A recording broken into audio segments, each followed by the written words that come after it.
Welcome back, everybody. Today's video, we're talking more about the legal fallout of the Travis Scott Astroworld tragedy.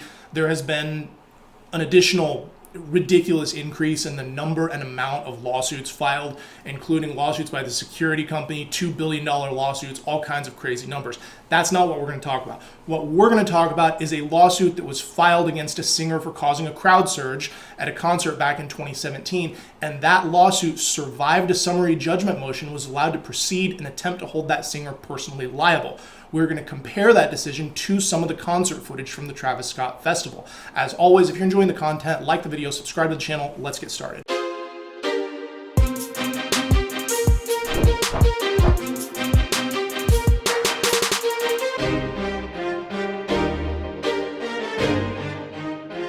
As y'all know, I like to start with a lawyer joke. What do you call a dozen lawyers up to their necks in concrete? Not enough concrete. All right, here's your video overview. First of all, we're going to talk about the federal court decision allowing this lawsuit against Gwen Stefani to move forward for her 2017 concert. Second, we're going to compare some of the elements in that court decision to some footage from the Astroworld concert. Also, your sneak preview of the next video is we're going to talk about morals clauses and what may be happening with some of the endorsements that Travis Scott has had in the past. First thing, we're going to read this judicial decision from the Gwen Stefani 2017 concert. Now, I understand that reading court decisions can be a little bit dry and reading law is not for everyone, but y'all are on a lawyer's YouTube channel, so I'm going to assume that you're into that particular brand of punishment. I'm going to put the case up on the screen here. Now, this is Stricklin versus Stefani from the U.S. District Court for the Western District of North Carolina. The judge starts the decision cleverly by quoting a Gwen Stefani song and then runs through some of the facts that are undisputed as between the parties. And specifically, that includes a few things like 20 minutes into Gwen Stefani's performance, she invited the patrons of the concert to move closer to the performance stage by saying, quote, "I'm just going to tell you something. I'm just going to talk to the security guards for 1 second. If anyone wants to come down a little closer so I can see you a little better, just come on down. I don't think anyone's going to care. Like, just fill it in and you know, who cares about your lawn chairs? You can get new ones." Now, apparently there were some empty seats up front, and this is Gwen Stefani inviting the crowd forward to everybody who's sitting in the back to come forward and fill in all the empty seats. Now, the plaintiff claims that at this juncture she was terrified. She saw the crowd moving forward behind her. The plaintiff left her seat, moved towards the aisle, and tried to go in the opposite direction of the crowd to try to get away from this mass of people that were coming toward her.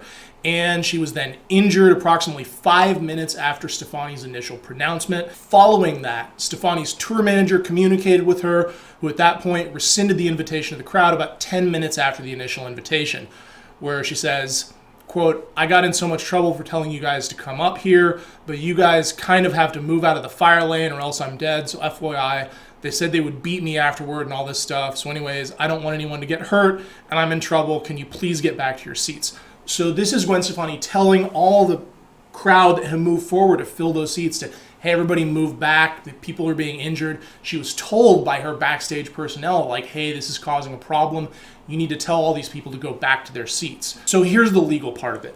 Plaintiff asserts individual claims of negligence against Stefani and Live Nation. Live Nation's claims being under respondeat superior. So if you remember the first video, that's one of the Latin phrases I rattled off.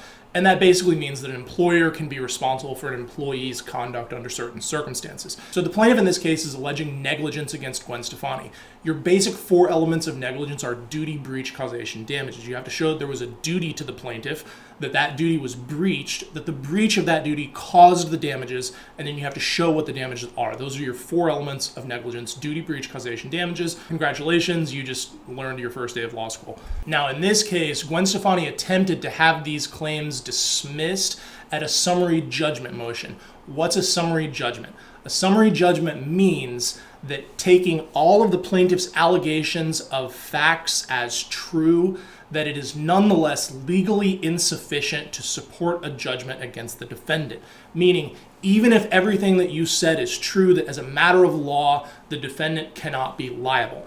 In this case, what the judge says is, plaintiff asserts that Stefani was negligent in performing acts that a person of ordinary prudence in the same or similar circumstances would not have done, and breached a duty of care owed to plaintiff by encouraging, directing, and requesting patrons to move toward the stage, causing a foreseeable stampede crowd rush. Plaintiff claims that as a direct and proximate result of Stefani's negligence, plaintiff sustained serious bodily injuries.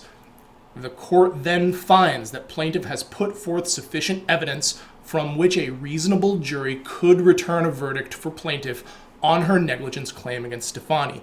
Translation: the facts alleged in this petition, if the plaintiff proves all of those to the jury, and remember, if you watch my previous videos, the jury is the finder of fact, not the judge. If the plaintiff can prove all of those facts against Stefani in this case, that she could have a finding of negligence against Stefani. For the next part, we're going to review some footage of the Travis Scott Astroworld tragedy and that concert specifically, and see how that might fit into a framework like this. Let's not forget that what we're talking about today is just Travis Scott's liability in respect of his role as a performer only. This does not have anything to do with the fact that he is also a co-founder, co-owner, co-organizer, yada, yada, yada of the festival. Again, as we talked about before, he is literally the face of the festival. You walk through a big Travis Scott head to get into Astroworld. Next, we're going to play a clip of some footage from Travis Scott's Astroworld Festival. And it's about a 2-3 minute clip. Now, a little birdie told me that some people on Travis Scott's team might have been going around YouTube and making copyright claims.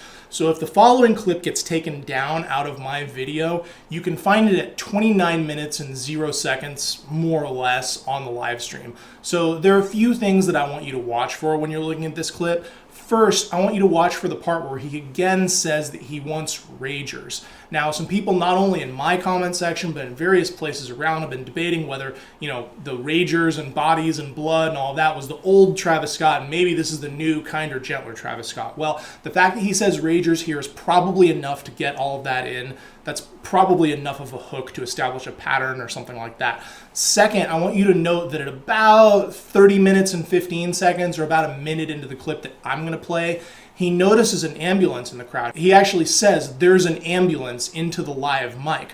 The next thing that I want you to look for is the two people who get up on stage who appear to be members of the crowd or trying to do some crowd surfing, and they're trying to tell Travis Scott something. And he says, all that, which I have heard translated as, "I don't want to hear what you're saying right now."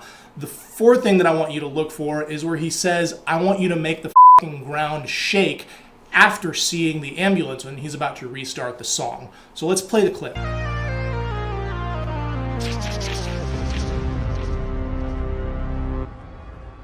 Mike Dean. Mike Dean, the motherfucking GOAT, baby. I want to see some ragers, man. Who want to rage, man? Yes, sir.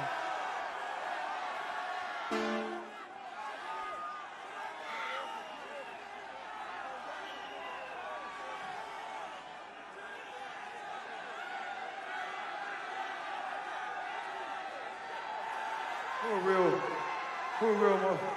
Come on. Come on.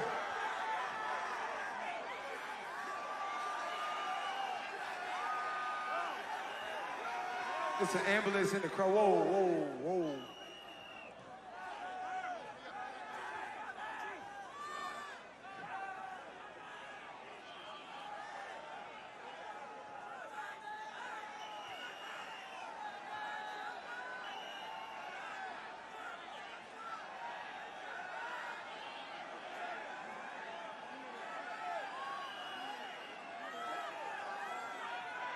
What the fuck is that?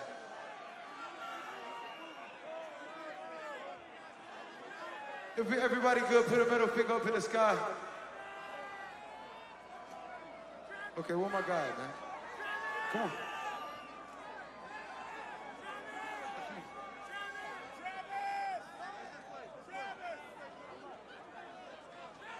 Yeah, all that. 2 hands to the sky. 2 hands to the sky. 2 hands up, y'all. 2 hands up. Y'all know what y'all came to do. Chase me, let's go. Whoa. I want to make this motherfucking ground shake, goddammit. Whoa. Here we go. Here we go. Here we go. 5, 4, yeah. Put out this sound. just based on that little 2 or 3 minute clip, I can come up with at least 4 hooks for a negligence theory against Scott. Number one, perhaps a reasonable person would have listened to those 2 fans who maybe were going to tell him something about people being injured or dead or dying in the crowd or something like that. Number 2, perhaps it's wise to stop the concert at this point, and perhaps a reasonable person would have stopped the concert at that point. Number 3, even if a reasonable person might not have stopped the entire concert at that point, perhaps a reasonable person would not have told the entire crowd to make the ground shake when you knew there was an ambulance in the crowd. And number 4, given that this was 30 minutes in to a 1 hour and 12 minute or more set, perhaps a reasonable person would have checked with their stage manager at some point in the next 5 or 10 or 15 or 20 minutes to say, hey, what's the deal with the ambulance? Can they get in and help people? Can they get out okay? As a result of this, I remain of the opinion that in all likelihood, this is a really big problem for Travis Scott. Of course, I don't have a crystal ball, but this is as good of a case as you're likely to get against a performer, to say nothing of his role as an organizer and a co-founder and a control person and all of that in the festival. That's it for today. Sneak preview for next videos, we're going to talk about morals clauses. Now, Travis Scott has lost a lot of endorsements already. We're going to talk about what a morals clause is and what that might mean for future endorsements. As always, if you're enjoying the content, like the video, subscribe to the channel. Thank you, and we'll see you next time.